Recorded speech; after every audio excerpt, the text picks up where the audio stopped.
বন্ধুরা, কি সুন্দর প্রাকৃতিক দৃশ্য ক্যাদ করে যাচ্ছে আমাদের বাংলাদেশে। এগুলা কিসের ছাড়া এবং এগুলা কি দর ছিল, আপনারা সবাই কমেন্টে জানাবেন। কি সুন্দর করে, এটা একটা শ্বাস, আমাদের বাংলাদেশের ঐতিহ্য, খুব একটা সুন্দর প্রাকৃতিক দৃশ্য। তো সবাই লাইক কমেন্ট শেয়ার করে জানাবেন এবং ভিডিওটা সামনে গেলে শেয়ার করে দিবেন। কি সুন্দর দৃশ্য, এবং সবাই ফলো করে যাবেন, ভালোবাসা আমাকে দিয়ে যাবেন এবং আপনাদের সবাইকেও আমি ভালোবাসা দিয়ে যাব আজকে। তো সবাই পাশে থাকবেন।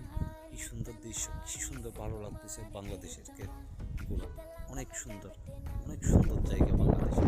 তো সবাই আমার জন্য দোয়া করবেন এবং আপনাদের সবার জন্য দোয়া রইল। ভালো থাকবেন, সুস্থ থাকবেন। আসসালামু আলাইকুম ওয়া রাহমাতুল্লাহি ওয়া বারাকাতুহু।